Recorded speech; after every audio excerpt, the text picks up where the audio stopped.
Good morning. আজ ছিল দশহরার পুজো। আর মা এখানে 10 রকমের ফল দেখো জোগাড় করে রেখেছে।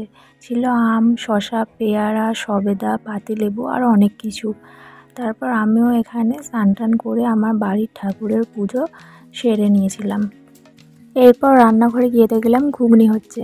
আর আজ পিসিরা, ভাই বোন সবাই আসছে, তাই ঘুগনির পরিমাণ অনেকটাই বেশি। তারপর আমি বসে পড়লাম টিফিন করতে। আর আজ টিফিনে খাচ্ছিলাম ঘুগনি আর মুড়ি। তোমরা কে কে ঘুগনি দিয়ে মুড়ি খেতে পছন্দ করো জানিও। আর খাওয়া দাওয়ার পর অনেক কাজ ছিল, তাই আমি জলদি খাওয়া দাওয়া শেষ করছিলাম।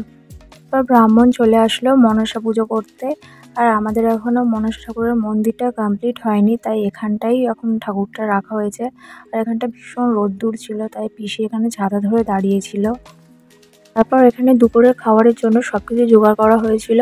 আর ছিল চিড়ে, মুরগি, কাঁঠাল, আম, কলা, শসা, 2 রকমের মিষ্টি, দই, লুচি, ঘুগনি আরও অনেক কিছু। আর দুপুরেতে সব পিসিরা এসেছিল, ভাই বোনরা ছিল, তাই সব কিছু খাবার আমি আর বোন মিলে তুলছিলাম। তো এখানে প্লেটগুলো সাজিয়ে আমি আর বোন সব খাবারগুলো সাজিয়ে নিচ্ছিলাম। আর ভাইকে বলেছিলাম একটু ভিডিও করে দিতে, ও দেখো বিছানার উপর উঠে ওখান থেকে ভিডিও করছিল। তারপর আমাদের খাবার সাজানো কমপ্লিট। আর কার কার এই দই চিড়ে খেতে ভালো লাগে কমেন্ট করে কিন্তু জানিও। আমি এখানে পুপু, বাপি আর ছোটো পিসির ছেলে এবং মেয়ে, ওরা কিন্তু 2 যমজ ভাই বোন। আর এদিকে ছিল মেজ পিসমশাই, ওরা খেতে বসে পড়েছিল। আর মা এখানে ওই ভাইটার জন্য ঘুগনি দিয়ে মুড়ি মাখা করছিল।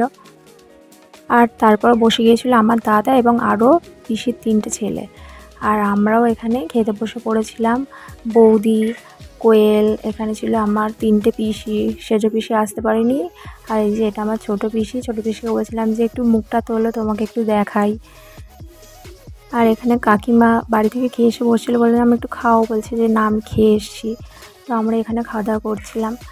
আমি কিছু বেশি নিইনি এখানে, আমি শুধু চিড়ে, মুরগি, একটু দই আর কয়েকটা ফল নিয়েছিলাম, ব্যাস।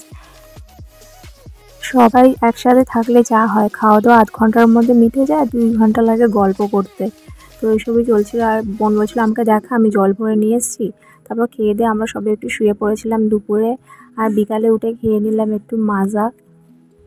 তারপর চলে এসেছিল আমার পুচকু ভাই, ওকে বলছিলাম হাই করতে, আর দেখো কি সুন্দর হাই করছে। তারপর কি সুন্দর একটা স্মাইল দিল। আর এখানে বাইরে পিসেমশাই, বোনেরা বসে টিভি দেখছিল। আর এখানে বৌদি আর কোয়েল মিলে আলু ভাজার জন্য আলুগুলো কেটে নিচ্ছিল। আর আমি ওদের ভিডিও করছিলাম। আর এখানে আমার পুচকু ভাইয়ের সাথে একটু খেলা করছিলাম।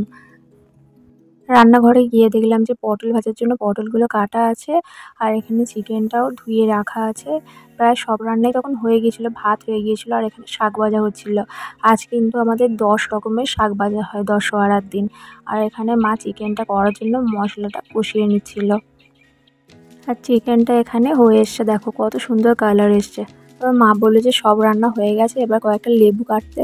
তো আমি এখানে লেবু কেটে নিয়েছিলাম।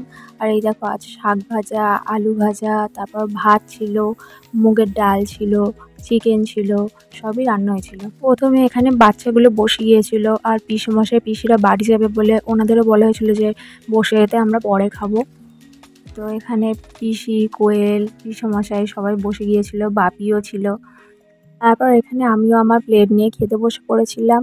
আর এখানে আমার পিসির ছেলে ছিল, ওকে বলছিলাম যে একটু পোজ দে। আর ও দেখো চিকেনটা নিয়ে কীরকম পোজ দিচ্ছিল। তো আমরা এখানে খাওয়া দাওয়া করি। ভিডিওটা এই পর্যন্তই। ভালো লাগলে লাইক, কমেন্ট, শেয়ার, সাবস্ক্রাইব করে দিও। বাই, দেখা হচ্ছে নেক্সট ভিডিওয়ে।